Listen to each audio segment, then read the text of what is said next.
Chapter 18 4,000 Leagues Under the Pacific. By the next morning, November 18, I was fully recovered from my exhaustion of the day before, and I climbed onto the platform just as the Nautilus's chief officer was pronouncing his daily phrase. It then occurred to me that these words either referred to the state of the sea, or that they meant, "There's nothing in sight." And in truth, the ocean was deserted. Not a sail on the horizon. The tips of Crespo Island had disappeared during the night. The sea, absorbing every color of the prism except its blue rays, reflected the latter in every direction and sported a wonderful indigo tint. The undulating waves regularly took on the appearance of watered silk with wide stripes. I was marveling at this magnificent ocean view when Captain Nemo appeared. He didn't seem to notice my presence and began a series of astronomical observations. Then, his operations finished, he went and leaned his elbows on the beacon housing, his eyes straying over the surface of the ocean. Meanwhile, some 20 of the Nautilus's sailors, all energetic, well-built fellows, climbed onto the platform. They had come to pull up the nets left in our wake during the night. These seamen obviously belonged to different nationalities, although indications of European physical traits could be seen in them all. If I'm not mistaken, I recognized some Irishmen, some Frenchmen, a few Slavs, and a native of either Greece or Crete. Even so, these men were frugal of speech, and used among themselves only that bizarre dialect whose origin I couldn't even guess, so I had to give up any notions of questioning them. The nets were hauled on board. They were a breed of trawl resembling those used off the Normandy coast, huge pouches held half open by a floating pole and a chain laced through the lower meshes. Trailing in this way from these iron glove makers, the resulting receptacles scoured the ocean floor and collected every marine exhibit in their path. That day they gathered up some unusual specimens from these fish-filled waterways, anglerfish whose comical movements qualify them for the epithet clowns, black commercant anglers equipped with their antennas, undulating triggerfish encircled by little red bands, bloated puffers whose venom is extremely insidious, some olive-hued lampreys, snipefish covered with silver scales, cutlass fish whose electrocuting power equals that of the electric eel and the electric ray, scaly featherbacks with brown crosswise bands, greenish codfish, several varieties of goby, etc., etc. Finally, some fish of larger proportions. A 1-meter jack with a prominent head, several fine bonito from the genus Scomber decked out in the colors blue and silver, and 3 magnificent tuna whose high speeds couldn't save them from our trawl. I estimate that this cast of the net brought in more than 1,000 pounds of fish. It was a fine catch, but not surprising. In essence, these nets stayed in our wake for several hours, incarcerating an entire aquatic world in prisons made of thread. So, we were never lacking in provisions of the highest quality, which the Nautilus's speed and the allure of its electric light could continually replenish. These various exhibits from the sea were immediately lowered down the hatch in the direction of the storage lockers, some to be eaten fresh, others to be preserved. After its fishing was finished and its air supply renewed, I thought the Nautilus would resume its underwater excursion, and I was getting ready to return to my stateroom, when Captain Nemo turned to me and said without further preamble, "Look at this ocean, Professor. Doesn't it have the actual gift of life? Doesn't it experience both anger and affection? Last evening it went to sleep just as we did, and there it is, waking up after a peaceful night." No hellos or good mornings for this gent. You would have thought this eccentric individual was simply continuing a conversation we'd already started. "See?" he went on. "It's waking up under the sun's caresses. It's going to relive its daily existence. Oh, what a fascinating field of study lies in watching the play of its organism. It owns a pulse and arteries. It has spasms, and I side with the scholarly Commander Maury, who discovered that it has a circulation as real as the circulation of blood in animals." I'm sure that Captain Nemo expected no replies from me, and it seemed pointless to pitch in with, "Ah, yes, exactly," or "How right you are." Rather, he was simply talking to himself, with long pauses between sentences. He was meditating out loud. "Yes," he said. "The ocean owns a genuine circulation. And to start it going, the creator of all things has only to increase its heat, salt, and microscopic animal life. In essence, heat creates the different densities that lead to currents and countercurrents. Evaporation, which is nil in the high Arctic regions and very active in the equatorial zones, brings about a constant interchange of tropical and polar waters. What's more, I've detected those falling and rising currents that make up the ocean's true breathing. I've seen a molecule of salt water heat up at the surface, sink into the depths, reach maximum density at minus 2 degrees centigrade, then cool off, grow lighter, and rise again. At the poles, you'll see the consequences of this phenomenon, and through this law of far-seeing nature, you'll understand why water can freeze only at the surface. As the captain was finishing his sentence, I said to myself, "The pole? Is this brazen individual claiming he'll take us even to that location?" Meanwhile, the captain fell silent and stared at the element he had studied so thoroughly and unceasingly.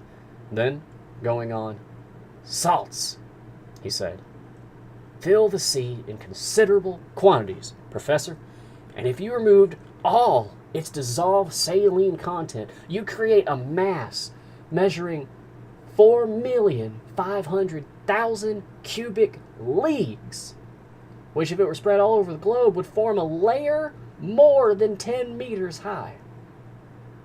And don't think that the presence of these salts is due merely to some whim of nature. No. They make ocean water less open to evaporation and prevent winds from carrying off excessive amounts of steam, which when condensing would submerge the temperate zones. Salts play a leading role, the role of stabilizer for the general ecology of the globe." Captain Nemo stopped, straightened up, took a few steps along the platform, and returned to me. "As for those billions of tiny animals," he went on, "those infusoria that live by the millions in one droplet of water, 800,000 of which are needed to weigh 1 milligram, their role is no less important. They absorb the marine salts, they assimilate the solid elements in the water, and since they create coral and madrepores, they're the true builders of limestone continents. And so after they finish depriving our water drop of its mineral nutrients, the droplet gets lighter, rises to the surface, there absorbs more salts left behind through evaporation, gets heavier, sinks again, and brings those tiny animals new elements to absorb. The outcome? A double current, rising and falling, constant movement, constant life.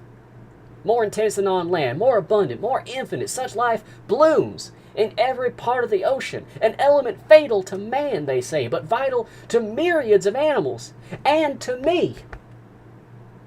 When Captain Nemo spoke in this way, he was transfigured, and he filled me with extraordinary excitement. "There," he added, "out there lies true existence. And I can imagine the founding of nautical towns, clusters of underwater households, and like the Nautilus would return to the surface of the sea to breathe each morning, free towns, if ever there were, independent cities. Then again, who knows whether some tyrant..." Captain Nemo finished his sentence with a vehement gesture, then addressing me directly as if to drive away an ugly thought. "Professor Aronnax," he asked me, "do you know the depth of the ocean floor?" "At least, Captain, I know what the major soundings tell us." "Could you quote them for me, so I can double-check them as the need arises?" "Here," I replied, "are a few of them that stick in my memory.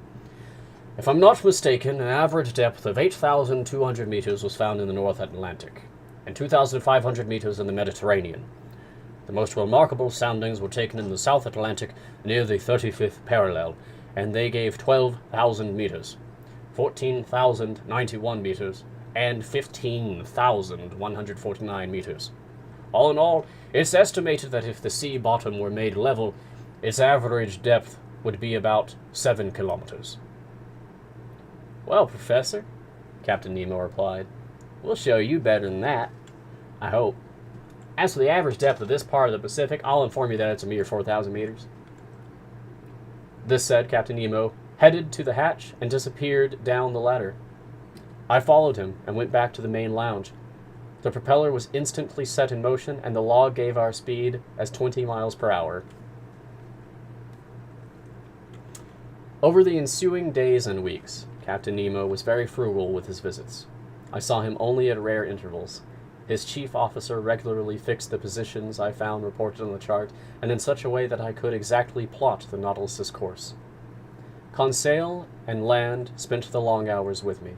Conseil had told his friend about the wonders of our undersea stroll, and the Canadian was sorry he hadn't gone along, but I hoped an opportunity would arise for a visit to the forests of Oceania.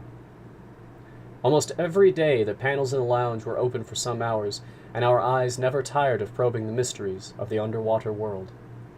The Nautilus's general heading was southeast, and it stayed at a depth between 100 and 150 meters. However, from Lord knows what whim, one day it did a diagonal dive by means of its slanting fins, reaching strata located 2,000 meters underwater. The thermometer indicated a temperature of 4.25 degrees centigrade, which at this depth seemed to be a temperature common to all latitudes. On November 26th, at 3 o'clock in the morning, the Nautilus cleared the Tropic of Cancer at longitude 172 degrees. On the 27th, it passed in sight of the Hawaiian Islands, where the famous Captain Cook met his death on February 14th, 1779. By then, we had fared 4,860 leagues from our starting point. When I arrived on the platform that morning, I saw the island of Hawaii 2 miles to leeward, the largest of the 7 islands making up this group. I could clearly distinguish the tilled soil in its outskirts, the various mountain chains running parallel with its coastline, and its volcanoes crowned by Mauna Kea, whose elevation is 5,000 meters above sea level. Among other specimens from these waterways, our nets brought up some peacock-tailed flabellarian coral, polyps flattened into stylish shapes and unique to this part of the ocean. The Nautilus kept to its southeasterly heading.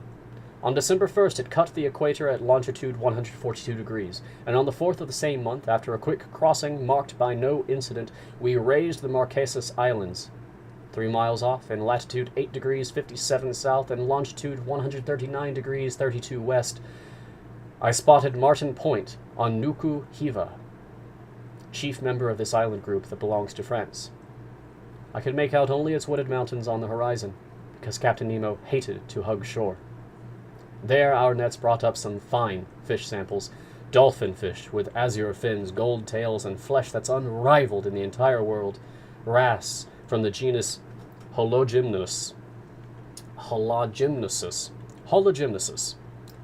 that were nearly denuded of scales but exquisite in flavor, knife jaws with bony beaks, yellowish albacore that were as tasty as bonito, all fish worth classifying in the ship's pantry. After leaving these delightful islands to the protection of the French flag, the Nautilus covered about 2,000 miles from December 4th to the 11th. Its navigating was marked by an encounter with an immense school of squid, unusual mollusks that are near neighbors of the cuttlefish. French fishermen give them the name cuckold fish, and they belong to the class Cephalopoda, family Dibranchiata, consisting of themselves together with cuttlefish and argonauts. The naturalists of antiquity made a special study of them, and these animals furnished many ribald figures of speech for soapbox orators in the Greek marketplace, as well as excellent dishes for the tables of rich citizens, if we're to believe Athenaeus, a Greek physician predating Galen. It was during the night of December 9th to 10th that the Nautilus encountered this army of distinctly nocturnal mollusks. They numbered in the millions. They were migrating from the temperate zones toward zones still warmer, following the itineraries of herring and sardines. We stared at them through our thick glass windows. They swam backward with tremendous speed, moving by means of their locomotive tubes, chasing fish and mollusks, eating the little ones, eaten by the big ones, and tossing in indescribable confusion the 10 feet that nature has rooted in their heads like a hairpiece of pneumatic snakes. Despite its speed, the Nautilus navigated for several hours in the midst of this school of animals, and its nets brought up an incalculable number, among which I recognized all 9 species that Professor Orbigny has classified as native to the Pacific Ocean. During this crossing, the sea continually lavished us with the most marvelous sights. Its variety was infinite. It changed its setting and decor for the mere pleasure of our eyes, and we were called upon not simply to contemplate the works of our Creator in the midst of the liquid element, but also to probe the ocean's most daunting mysteries. During the day, of December 11th, I was busy reading in the main lounge. Ned Land and Conseil were observing the luminous waters through the gaping panels.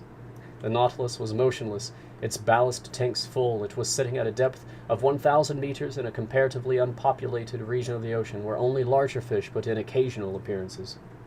Just then, I was studying a delightful book by Jean Macot, The Servants of the Stomach, and savoring its ingenious teachings when Conseil interrupted my reading. "Would master kindly come here for an instant?" he said to me in an odd voice. What is it, Conseil? "It's something that master should see." I stood up, went, leaned on my elbows before the window, and I saw it. In the broad electric daylight, an enormous black mass, quite motionless, hung suspended in the midst of the waters. I observed it carefully, trying to find out the nature of this gigantic cetacean. Then a sudden thought crossed my mind. "A ship!" I exclaimed. "Yes," the Canadian replied. "A disabled craft is sinking straight down."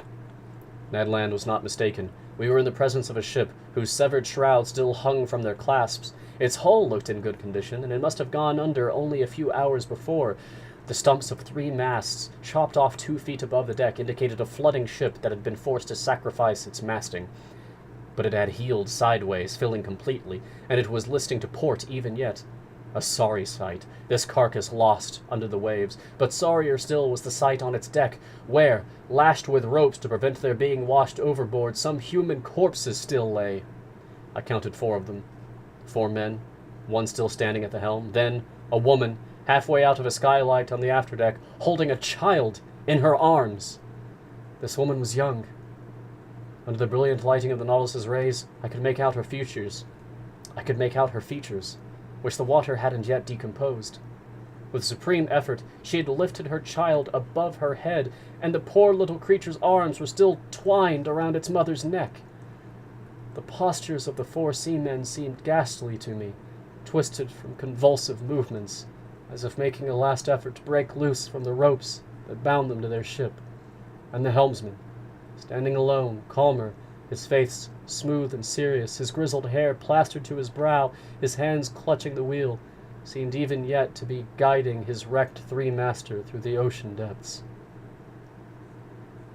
What a scene!